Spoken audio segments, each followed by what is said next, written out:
It's Friday night, which means it's time for another episode of the Friday Night Nicktoons podcast. I'm Casey. And I'm Ashli. Last time we talked about the final aired episode of Fairly Odd Parents. We also put out our weekly Twitter poll, and before we get to that, just a quick apology about our lateness with this episode. It's been a very hectic time, but we are cranking it out. It is Sunday night, actually. We're recording this on Sunday night, and I'm just going to plop it in and hope we don't make any mistakes editing-wise. But thank you for bearing with us. We're still trying to not skip a week, so glad we could get this one in. So yeah, our Twitter poll from last time was, in the Fairly Odd Parents, would you rather have Timmy or Chloe's parents? And you guys voted for Timmy's parents with about 2/3 of the vote, and Chloe's got 1/3. I voted for Chloe. I think they seemed more normal, but Timmy's parents would be entertaining too. Yeah, I kind of was a little surprised by this one. I think it might be that more people know Timmy's parents. Maybe people are just salty about Chloe's existence as a whole. Right. But I guess you guys want some weirdly selfish parents, which, I mean, you know, could be fun. They sure would be entertaining, at least. This week, though, we're getting back to our Avatar: The Last Airbender watch. We are on episode 8 now, so moving right on along, and this is part 2 of the winter solstice. We have part 2 a couple weeks back now, or part 1, sorry, a couple weeks back now. Follow us on Twitter at FNN_podcast and Facebook, facebook.com/FNN Podcast. You'll get updates there on both of those platforms, and review us on Apple Podcasts so others can find the show. And also check out and comment on our YouTube page. And a quick shout out to our listener Norbert at SNorbertD1 on Twitter, who sent us a lovely meme of Ashli and I as moths looking at a lamp, and the lamp is labeled Nicktoon memes. Which I feel called out. I don't know about you, Ashli, but we certainly are like moths. In the way moths are to lamps, we are to Nicktoons memes, and memes in general. So thank you for that, Norbert. Yeah, I felt a little called out, but also very understood at the same time, if that makes sense somehow. So, and that's just another reminder, in case we don't bring it up enough. Anyone who wants to make us memes, we appreciate them probably more than we should, but...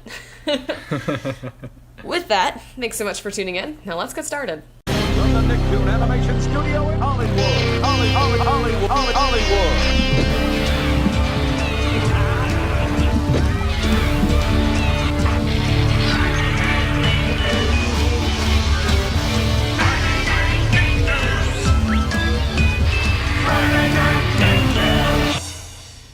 Alright, this week we are covering the episode Winter Solstice Part 2, Avatar Roku. It's from Book 1, Water, Episode 8, and it originally aired on April 15th, 2005. And for this one, Aang travels to the Fire Temple to speak with Avatar Roku on the Winter Solstice. In addition to being chased by Zuko, a Fire Nation blockade led by Zhao attacks them, but does not manage to stop them. Arriving at the temple, Aang is shocked to learn that the 5 fire sages, which tend the temple, are no longer the Avatar's allies. However, one sage who remains loyal, Shayu, helps Aang to reach the sanctuary where he is to speak with the past Avatar. Roku informs Aang about Sozin's comet, which gave the Fire Nation the power to start the war 100 years prior, and will give them the power again to finish it upon its arrival at Summer's End. Aang defeats Zhao, Zuko, and the sages when he manifests the spirit of Roku, who destroys the temple. So, pretty eventful one here, and we really get that big framing device of knowing that we're waiting until the end of summer, right? That's all the time that Aang has, and it's really a good one. Yeah, it really is. It's probably our most plot-dense episode of the series. And just to do a quick sort of track of where we've been, just keeping the arc together of the series, because we're doing this over a long time span. We start out, Katara and Sokka find Aang, Zuko is chasing Aang, Iroh is hanging with Zuko, and Zhao is the antagonist of both parties. They realize Aang needs to learn waterbending, so they are slowly, very slowly making their way to the Northern Water Tribe. They stopped at a bunch of Earth Kingdom cities. Aang found out that he needs to go to this island in the Fire Nation, and that's where we go in this episode. So just thought I'd catch us up there real quick. Yeah, and considering we've only had 8 episodes, we really cover a lot of ground really quick. This show puts so much into each of its episodes that we've traveled a good bit and seen a good bit of character building throughout these 8 episodes. Yeah, and what was cool to me about this episode, maybe it's happened before, but as Aang is flying to the Fire Nation, there's this shot of the horizon, and you can see the curvature of the Earth. Sorry, flat Earthers. But there is no flat Earth in the Avatar series, at least. And it was cool to just see the curvature of their, like, globe and realize, like, oh, this world is so massive, you know? Yeah, it's easy to forget that sometimes, right? Because we only see so much of it, and, like, it's easy to kind of think, like, oh, there's the Fire Nation and the Water Nation and the, you know, like, and just kind of picture them as these 4 cities kind of a deal. But no, we've got a lot more stretched out than just, you know, these are, like, entire continents, basically. Yeah, it's enormous. And yeah, so digging into this episode, we start out with Aang not wanting Sokka and Katara to come with him. We saw that last episode a little bit, and Sokka and Katara refuse to let him leave. It looks like they're going to stop him from even leaving, and then we get the classic, you know, without us. Mm-hmm. And of course they're supportive, as they always are. Even though they don't know exactly what they're getting into, this is the first time we're really marching into Fire Nation territory, right? We don't really know what exactly that looks like. We've seen it from, you know, in bits and pieces from the Fire Nation's perspective to some extent. And in flashbacks, yeah. Yeah, but we haven't... Certainly Aang has not stepped foot in Fire Nation ground yet, so it's... And kind of unexpectedly soon, right? Because he was kind of planning on still just getting right over to the... you know, the Water Tribe, and now instead he's going to the Fire Nation. And we get this sort of interesting situation here where Zuko hits up the village that Aang was just at, gets his location, you know, gets given up, and we have Zuko in a ship, them up in the air, and then they, both sets of them come across this blockade of Fire Nation ships. And, you know, Zuko is also an enemy of the Fire Nation still, right? So we have this sort of weird situation where both of those are against Team Avatar, but Zuko is still an enemy of the Fire Nation, so we've got sort of like everyone kind of up against each other, right? There's not really a good, like, team fight going on here. Yes, and correct me if I'm wrong, but I think it's the first time that all 3 parties are in the same area at the same time. Yeah, I believe so. Like, it's been a game of, like, cat and mouse for all 3 parties involved. But, well, except for, I guess, Aang is always the mouse. Zuko is both the mouse and the cat. And Zhao is just the cat. But they're all going after each other, and they're finally in the same space. Yeah, it's kind of intense. And it's even intense just to see that they have, like, right on the border of the Earth and the Fire Nation, they have just tons of ships at all times, right? Just... because it's not like they were there specifically for the Avatar. This is just kind of their normal state of being, right? They just constantly have this huge military presence. And we get a couple of things to go on, but they decide, you know what, we're just going to go through this blockade, and there might be other things that happen in there, but the biggest moment that stands out to me is they're pelting these, like, giant fireballs at them, and Aang jumps off of Appa to, you know, do like a airbending kick to keep one of them away, and it is so cool. It's awesome. Yeah, it's probably the coolest thing Aang has done so far on the show, and he's done a lot of cool stuff. Yeah, but he does it just so immediately. Like, there's this literally, and it's giant too, right? We're talking like bigger than him, fireball pelted towards him, coming full speed, and he just leaps off without a second thought, kicks it away, and it is super satisfying. Yeah, it is. And we also find out that Zuko is only 16 through Iroh, And I don't know why that blew my mind. I don't know how old I thought he was, like maybe 25 or something. But then there's stuff that happens later on where that would be really weird. Yeah, I guess it just feels like, given all of the things that have happened to him, it feels like he should be older, or it feels like, just, and we don't have all the details, but for him to be this big of a traitor at all, you feel like he would need to be older than 16, right? Like, because most things that you do as a 16-year-old, they just kind of, you'd imagine most nations would just be like, stop it, stop being an angsty teen over there, right? Not like, you know what, we're going to banish you completely from true. everything. We have to learn how cruel the Fire Nation, or at least Fire Lord Ozai, is to his children. And to be fair, we'll learn more about the rest of his family, and like there are very high expectations in that family, some of which are met, some of which are not, depending on the person. And yeah, it's pretty messed up that he's 16 and has to earn back his respect and his honor. Yeah, it's a little wild, to say the least. But given that little bit of knowledge there, moral of the story, right, is just that they get through it. Is there any other specific moments within the blockade that are particularly important? Well, like, Zuko is just kind of an idiot, like, to the age thing. His youth really shows, because he just makes bad decision after bad decision. It's, Iroh tells him, turn around, you're still on Earth Kingdom soil, or I guess water, and they can't take you prisoner here. But instead he goes, and then, he just keeps making bad choices. Yeah, and we do have Iroh trying to, talk him down a little bit, and he's not having it, and there is a little bit of that sort of wisdom that you can feel from Iroh here. And then he realizes that, or Iroh explains, like, oh, Zhao isn't, like, going after you because he's using you to get to the Avatar. And Zuko's like, let him. It's like, really? You think you can take this? Like, I don't like Zhao. Obviously, he's a horrible guy, but he's one of the most brilliant characters in the show. Like, he is a strategic tactician. Like, he everything is a moving chess game in his mind. And, like, if Zuko thinks he can outsmart him, he's got another thing coming. Yeah, I do think that goes back to his youth thing, and just kind of, he feels like this has to happen, and he can't really imagine a way that things go where he's not successful, right? He has to catch the Avatar because that's the only thing he can do to get his honor back, so it's just gotta happen. He's not really thinking things through, right? He doesn't really have a calculated path.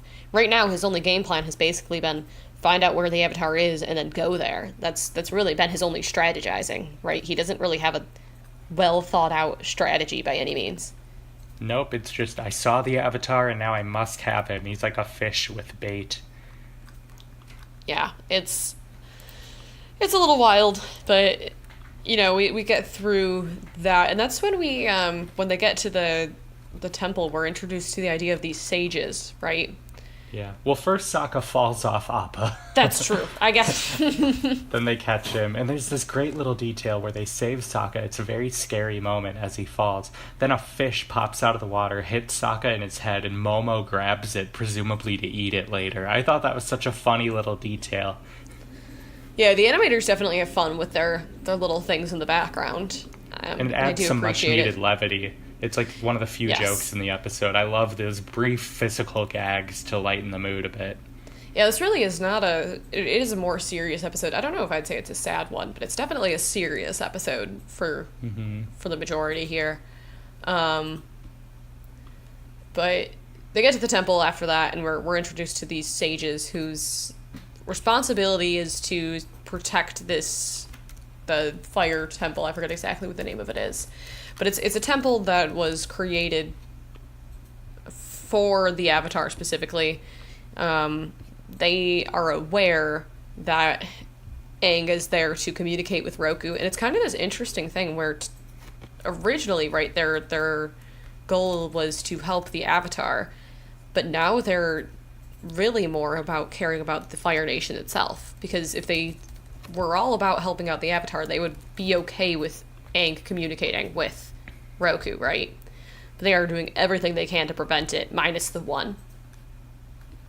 Yeah, they've been bought. They've been bought and paid for, and it's disappointing to see because you see these guys in robes and think like, oh, finally some good firebenders, because we haven't seen any yet. And luckily we still have Shiyu, but the others are total sellouts. Yeah, and just maybe too, just kind of like brought into this whole idea of the Fire Nation is the best one. We don't need the Avatar. We don't need any of this peace garbage going on. They really just are.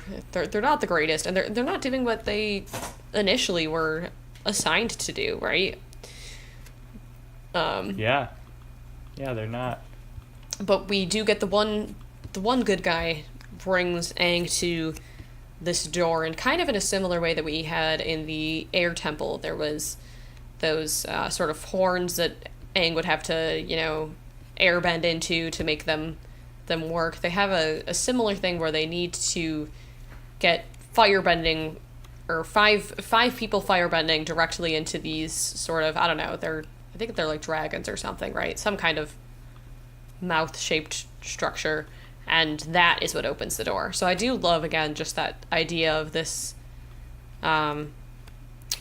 bending specific lock mechanisms that they've invented. Yeah, those keep coming back. It just feels so ancient and cool, It's like the Stonehenge. It's like, how did these ancient societies build these things? Yeah, but it is really neat. And it's just really well thought out too. Like, I love the idea of them creating these kinds of structures and concepts for the characters to kind of create reasons why he kind of needs to get some cooperation from the Fire Nation here, right? And sort of inadvertently. But we do get, as much of an idiot Sokka often is, like a lot of times he's kind of just the comic relief. He's making his bad jokes and he's being stupid. He does have this smart thought of sort of creating almost little, like, makeshift bombs to put in each of them using some materials from some lanterns that are around. And I do want to give him credit, because he does have some good ingenuity. He does have this resourcefulness that I think sometimes I don't give him enough credit for. Yeah, and Sokka's kind of earning his keep in a way. He is developing, I think, into like a strategist for the team, because Katara and Aang can lead with bleeding hearts and sometimes might not see the full picture, and Sokka can fit that puzzle piece and give them a fresh perspective. You truly need all three of them. Yeah, and unfortunately his plan doesn't work. We find out that these explosions, for whatever reason, don't quite, do enough to make this door open up. But just, having that around as a concept was still useful. And also importantly, and Katara points this one out, so it's again one of those team effort things where you realize how much you really do need the whole team, when Katara's like, well, but it looks like we got through. And I thought that was kind of a smart way of making this all work out, right? Because we have this impending deadline, right? The sun is quickly setting. We know that they need to get in there as quickly as possible. And we have this block of, well, we need Fire Nation people to do this. How do we get this to happen? And I just thought it was a good kind of, I don't know, just good writing to have this sort of tense moment of this panic of, well, that idea didn't work. What are we going to do? And Katara's sort of ability to not panic and think it through is just really useful. You're right, it really is great writing, especially when you think about the scope of this episode, where we come from and where we go. Like, the amount they accomplish in these 20-minute episodes, it's astounding. It really is. It's hard to remember all the time that these aren't hour-length episodes with how much they get done with them. Yes. Yeah, they're very snappy, but they never feel rushed. No, and so they just keep the content coming, and we do get the Fire Nation people, they fall for it, and we get this intense fight here too, where the sages have opened the door, but Zuko has gotten into the temple, and as soon as the door's open, they're like, Aang, now's your chance, and we see him restrained, and it's actually kind of like this horrifying, like, he might not be able to get out of this, right? Like, this might be one obstacle too many. And I don't know, there's just a lot of high stake things here, because we don't even know what information he's getting at this point, right? We don't really know how crucial it is, but we do know that... We're as closed off to the other character as the characters are. Yeah. You know? It's like we're watching it through them behind closed doors. And very often that's true, and I think very often they do a really good job of giving us as much information as Aang has, right? Like, he is figuring all of this out, and we see a lot of his internal struggles. Yeah, we're never ahead of them. You're right. It's always we are exactly where the characters are, and they never, like, tease anything. Right. Sometimes we'll have some sort of, we have summative of information because we can see Zuko's half of the story and their half of the story, so we do have, more information than any given character, but...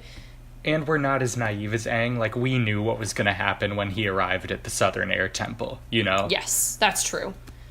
But we're not given extra intel here, right? We are figuring things out, and it kind of makes you feel like you're along with him, in some way of, like, well, what do we have to do? What is the game plan here? How is this going to get worked out?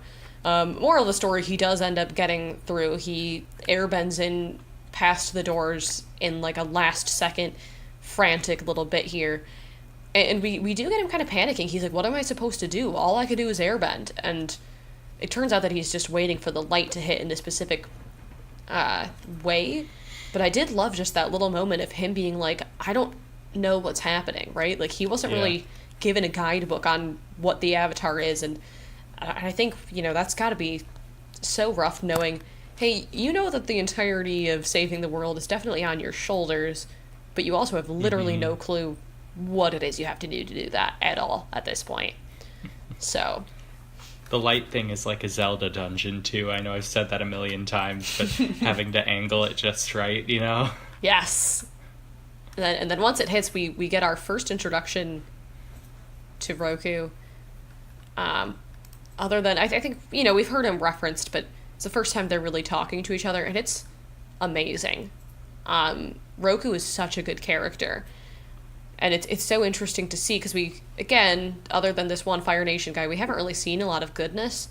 And Roku is clearly intent on helping Aang patch things up, right? He is not married to the Fire Nation in the same way that we see a lot of other people. Yeah, he's better. I don't want to get too political about this here.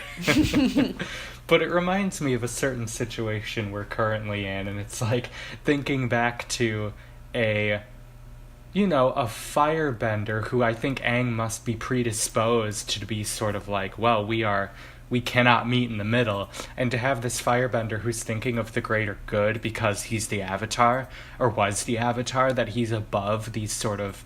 Because in a way it's party politics, right?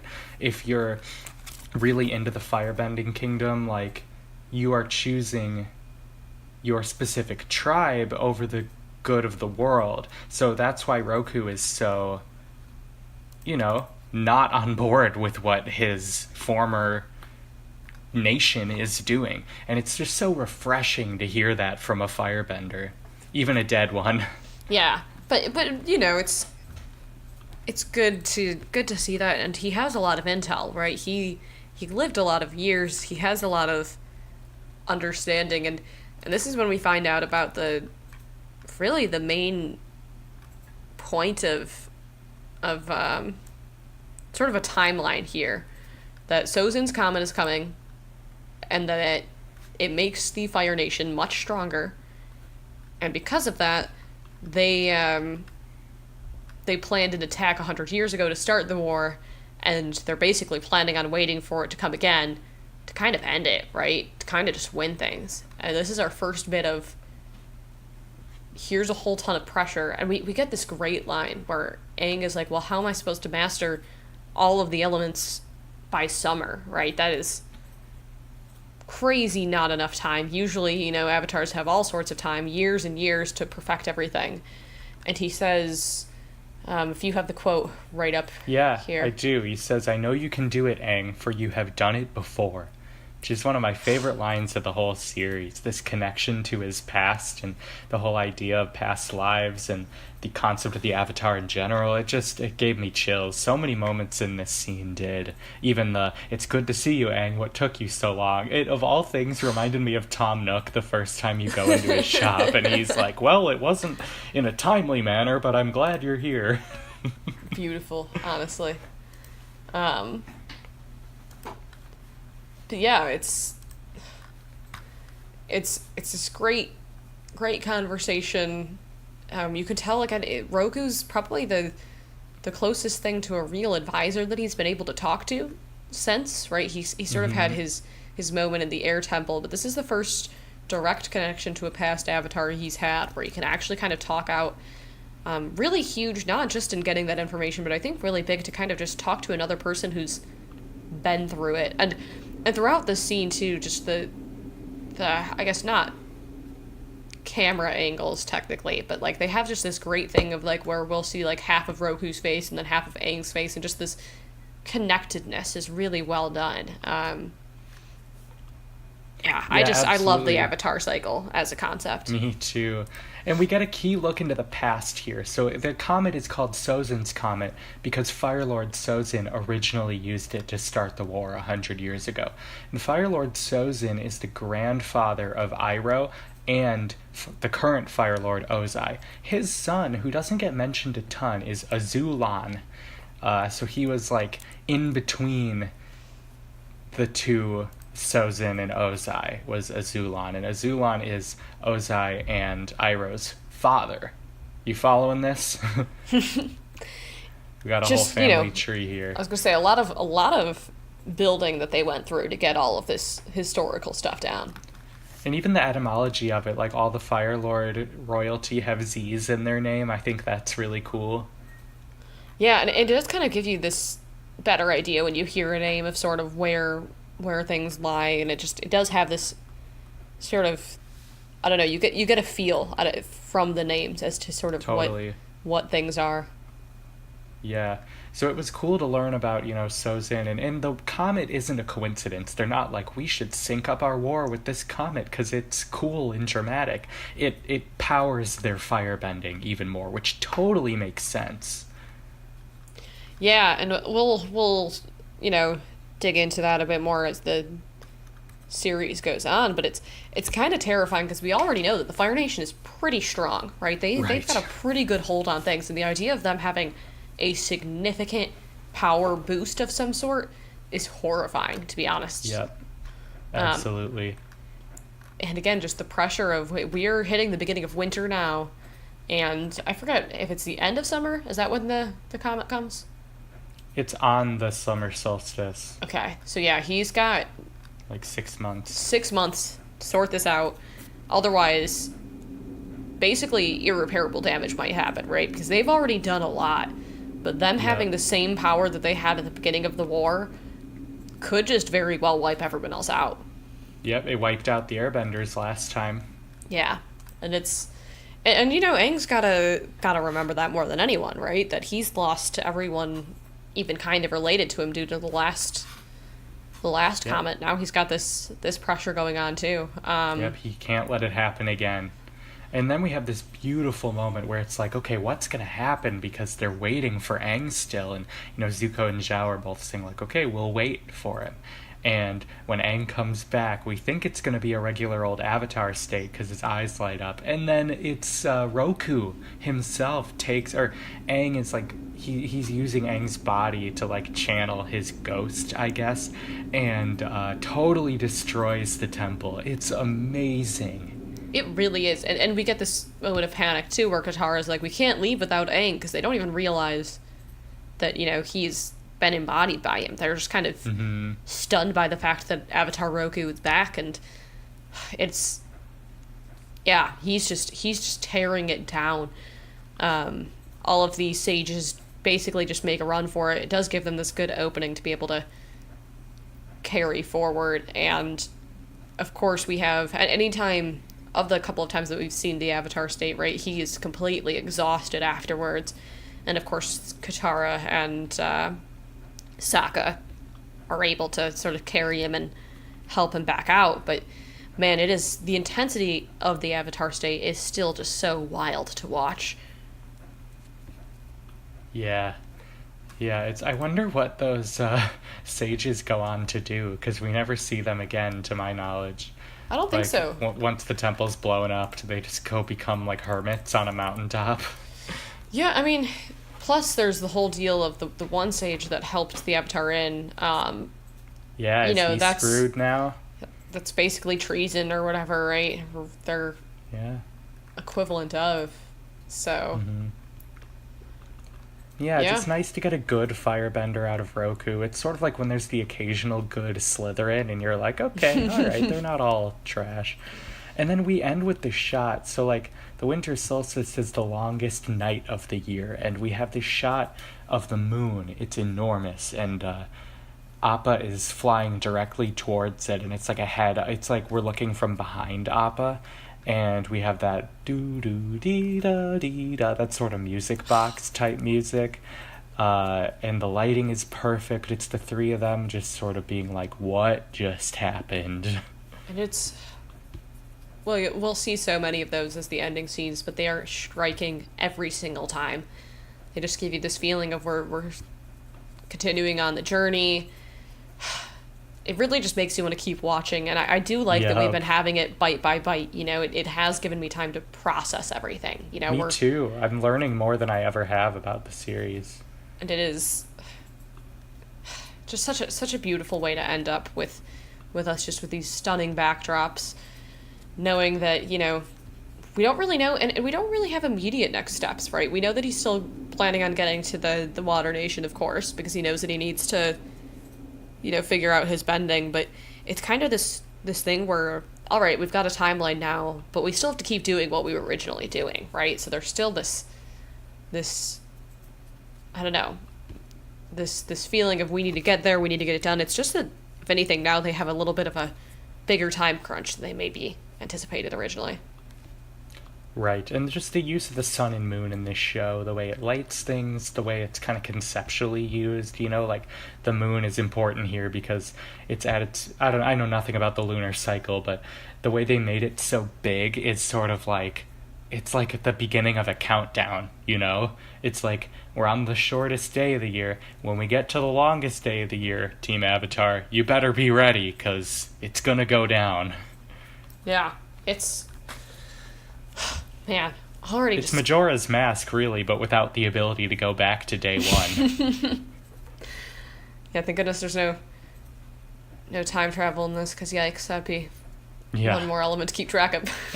and no Skull Kid, you know? I can deal with Fire Lords, but if Skull Kid were up in here... Horrifying.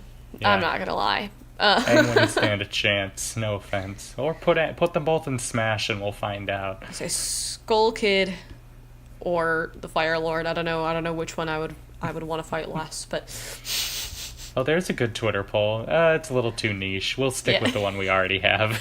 I don't know how many of you guys Majora's Mask out there, so I don't want to get too far away from I'll bet it's a solid 80% of our listeners. You know, I'd buy it, but I don't want you to feel isolated from our poll if you have not. So no, we should gatekeep them. You should feel so embarrassed if you don't know who Skull Kid is right now. Well, we do know we already knocked out any listener that doesn't play Animal Crossing because we told you guys to stop. So true. Yeah, we did.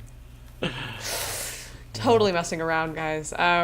Is there anything else you want to add before we get over to the bit, Casey? Or no, let's get over to the bit. All right. So in this one, there's a Buddhist chant that's heard for the first time. It's apparently referenced in a few episodes, usually just kind of in the background. Namo a mi tuo fo shindi.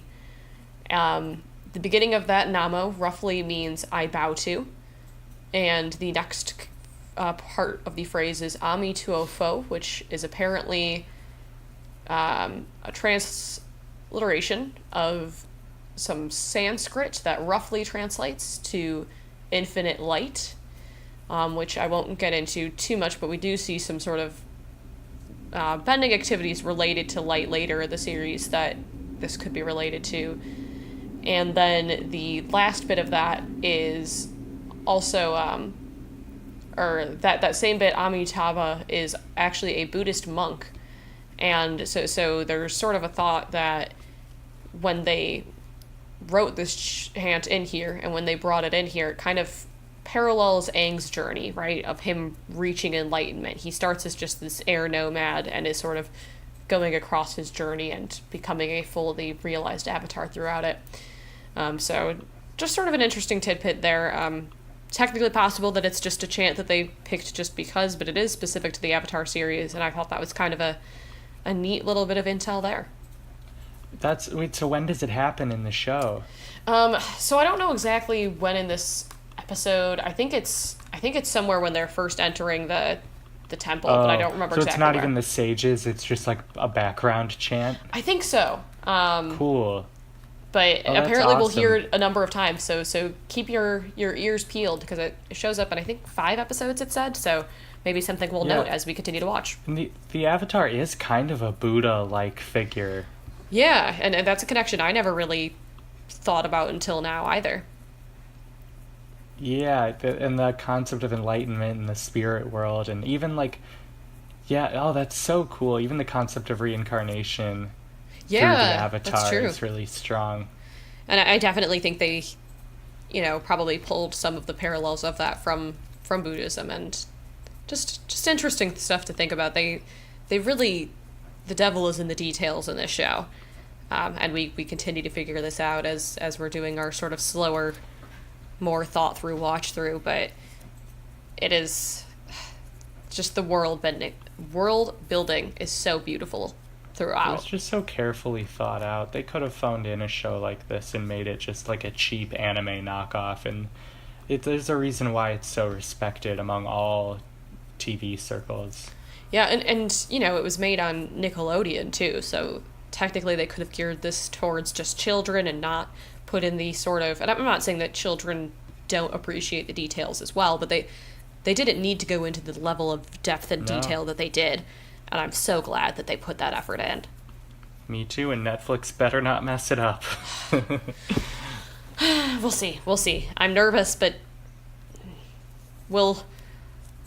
I have faith knowing that the original creators are involved. I think that they, given the amount of effort they put into the original series, they at least desire for it to be true to form. Totally. Shall we head over to that conclusion? Let's do it.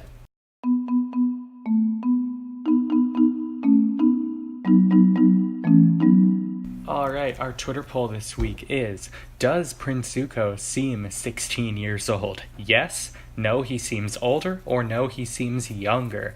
Very curious what people will say, because I totally always thought he was older. Yeah, I pictured him older as well, and maybe at the time I originally watched this show, 16 was... And I'm tracking back when this is 2005. Well, how old was I then?